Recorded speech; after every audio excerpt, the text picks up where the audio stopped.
her book, Bluebeard's Eggs, Margaret Atwood said, "By the end of the day, in the spring, your hands should smell like dirt." A sentiment tailor-made for those who work on a farm. Unless you're Wyatt Sarbacker. At the end of his day, his hands smell like meat.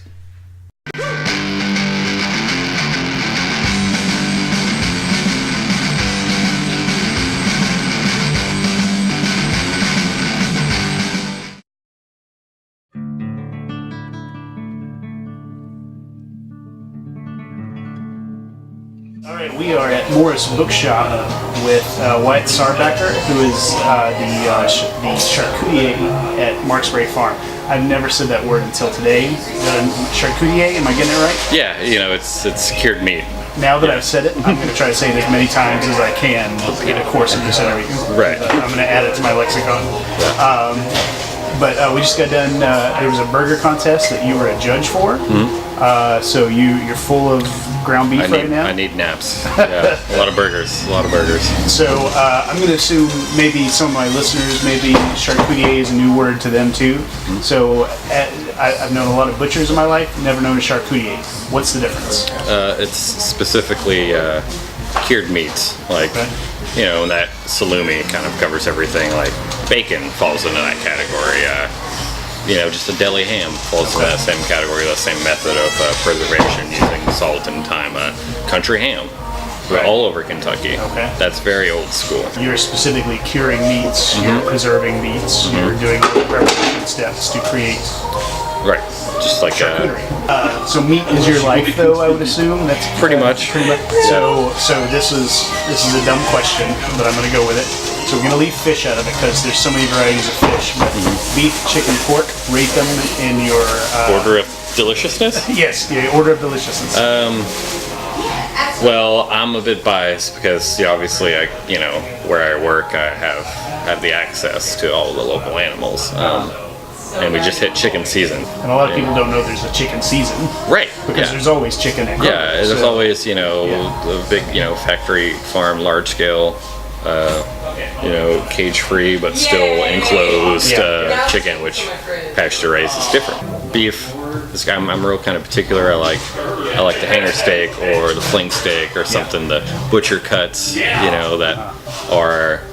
there are fewer of them on the animal, so to me they're a bit more desirable, but maybe not common for the person that's coming in for ribeyes or fillets. It was going to be the leftovers that the butcher took home. Exactly, that didn't make it into the counter. Yeah. All right, so I'm going to admit, based on following your Instagram, I was sure you were going to say pork. I hadn't gotten to that yet. Okay.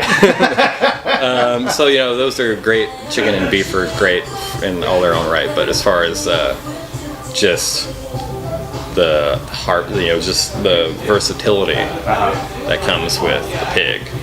I have a little pig decal on the back of my Jeep. I like pork. He's your spirit animal. Yeah, right. Yeah, definitely.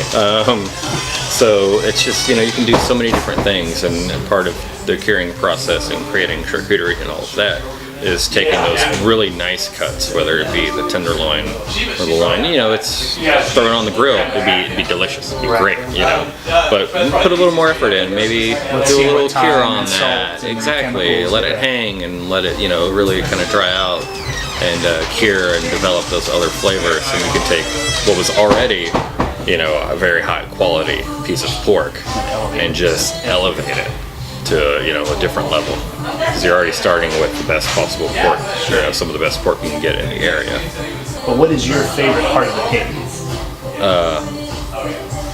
The copa. It's like the neck. Okay. So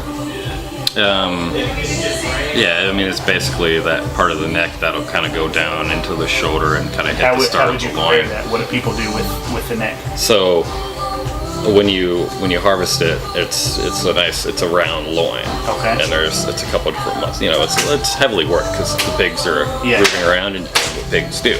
Yeah. So it gets a lot of work, and I had one. We had a batch of pigs come in that we had processed for charcuterie purposes. So they were nicer. They spent some time in the woods. I had a good time.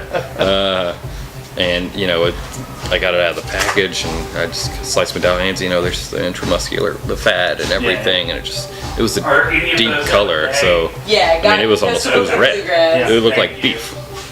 People say pork's the other white meat, but that's just a poorly raised pig for the meat to be that color. A good quality pork is going to be real deep and rich color. I like that a lot because you can do it as a nice roast. Or you can slice little steaks out of it and grill them, and that fat gets all crispy and delicious. And or you do a long cure it, you dry cure it, and you make a copa, or you do like a nice seasoning on it and cure the whole muscle, and then just slice it super thin. It's really good. Awesome. Yeah. Awesome. See, and that's not. I was hoping your answer would be something that I've had copa before, but I couldn't have told you where on the pig it came from.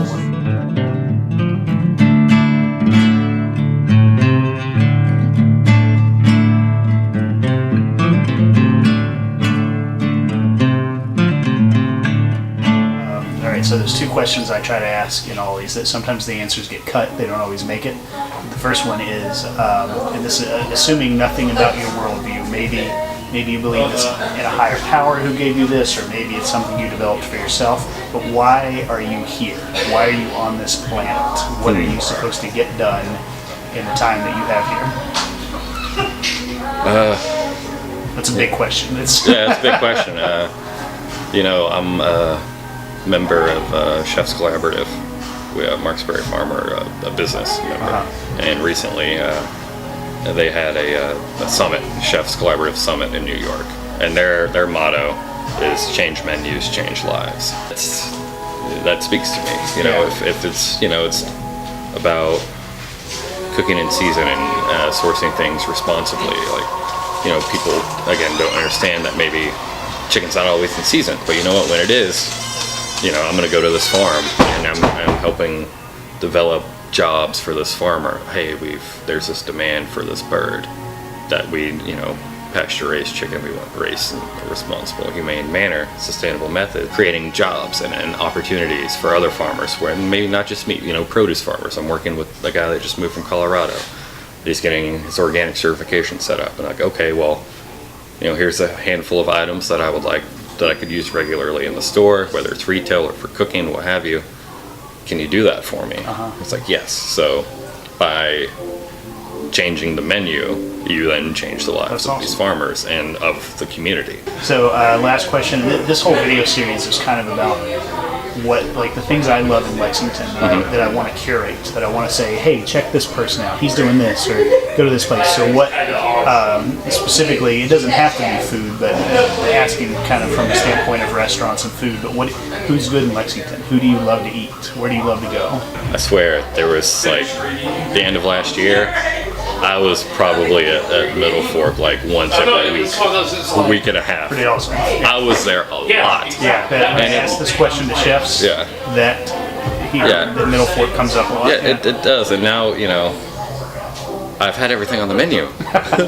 So, what do I do now? So now you gotta wait for the season to change. Yeah, exactly. And, see what else they can come up with down there. And, night to night, I'll see if hit an ori, Yamaguchi is a chase or anything. Because I went there Thanksgiving last year, come to their final week, and I ordered, my standard stuff that I like to eat. Yeah. It was, I beached myself, it was like a whale. And I got done ordering, and then I went back.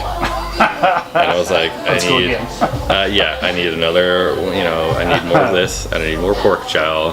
I need more, a little bit of miso on it. Oh. Yeah, I need more tamago. I gotta have it. Yeah. I gotta have it. And Shima was like, she's super sweet. She was like, kind of like, really? You sure? And I was like, yes, bring it. Well, man, thank you so much for your time. Really no appreciate it. Excited to get up to Marksberry and come check it out. Try some charcuterie. And thanks, man. Yeah, appreciate thank you. Thank you.